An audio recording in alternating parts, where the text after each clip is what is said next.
how much people hate fat people. They just hate them. Like there's like this weird hatred it feels almost akin to racism. This is not like racism, it is racism. So today we're going to look at the delusion of thin privilege. Thin people have an advantage over bigger people, which is unfair to these activists or other people right here, because I am treated way more, being that I look more healthy than somebody who's big, and that is a problem for them.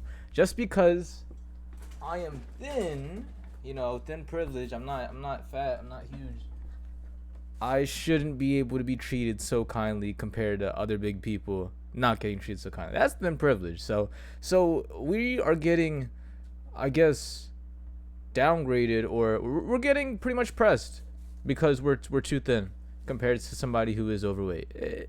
It makes no sense. It really doesn't. Another wild excuse by the whole fat acceptance community. Very cringe. We're gonna make fun of it. Have you ever known? Okay, I say this, her caption says, I say this as someone who holds thin privilege. All humans deserve respect and equal treatment no matter what size body they live in. People are treated differently because of their weight. All right. Notice the ways that people in larger bodies are treated differently than people in smaller bodies? Let me give you some examples. Someone who is in a smaller body eats everything on their plate, and people think that it's impressive and say things like, I don't know where you fit all that food. Yeah. Someone in a larger body eats the same amount of food and receives judgment and criticism and is seen as having a lack of willpower. So it's like, if you're thin and you're eating a bunch of food, a lot of times you worked off so hard that you can have that cheat meal or anything else that you had, or even if you have a fat metabolism or a fast metabolism, right? You're able to digest food super fast.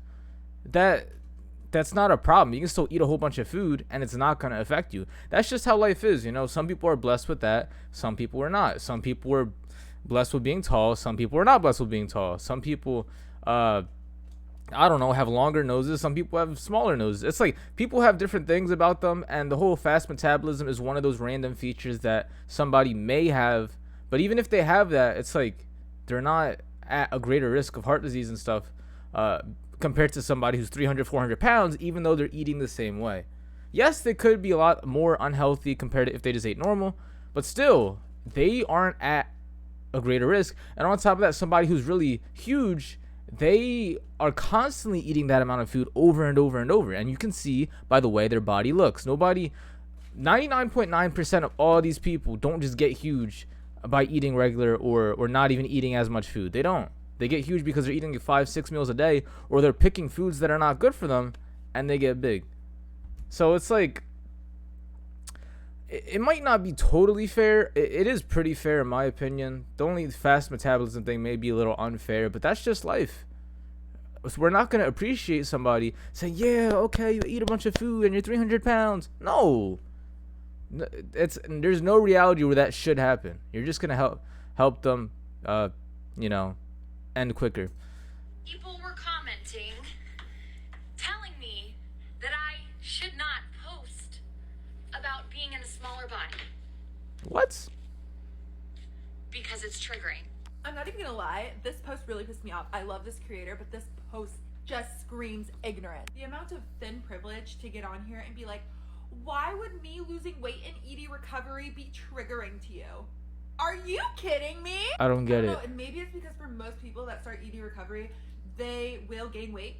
Maybe. And that they have to address their internalized fat phobia. They don't. So she's getting mad at her for posting in a thin body, and she's is this a donut? I don't know what this is. Not healthy. To recover without addressing it. But she's getting offended, pulling out the EDs, eating disorders and stuff. But it's like, how can you pull out an eating disorder and then eat a bunch of, I don't even know what this is, a donut? Bro, anti-diet pilot.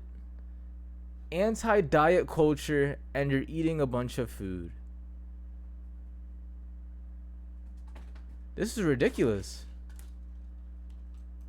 Everybody, People were commenting. it's crazy, man. Like, everybody knows diets are a good thing to help somebody, progress in the future. I always say you should have an eating lifestyle, not just have a 30-day diet plan and then go back to eating however you want. I prefer it to be a lifestyle, but diets are good. And now we have the whole counterpart of an anti-diet culture. Crazy. This is a crazy world we live in. It's like people want to be the villain. This is how much people hate fat people. They just hate them. Like there's like this weird hatred it feels almost akin to racism. This is not like racism, it is racism. How is this racism? It's racist that you eat too much and most people. She turned the comments off. I wonder why. I wonder why she turned the comments off. I think I've seen this before. I think I've reacted to this video before. It just was like in a different format. It was in a compilation. This is crazy. Anti-fatness is rooted in anti-blackness, and the reason why people are pursuing thinness is because they're pursuing proximity to whiteness. The reason why people hate fat people Is because they hate. Okay, wow. So because I'm mad that you can't put down the Twinkies and you're getting closer and closer to your funeral and your family cares about you, that makes me more of a racist person because I want you to stop putting down the Twinkies. This is insane. Delusion, man. You can't make this up. Thin privilege check. Have you ever been to a restaurant, theater, or flown on a plane where the seating was designed too small for your body? Have you ever? Yeah. They don't design plane seats for 400-pound people. They design it. If you're around 200 pounds, okay, that's one seat for you. If you're 400 pounds, that's double the weight. So you got to take up 2 seats. Lose the weight. Ever walked into a clothing store and worried that they would not have your size? Have you ever received weight loss They don't make sizes for 5XLs in most places. You shouldn't press them to make 5XLs. unsolicited from a friend, family member, or even a stranger?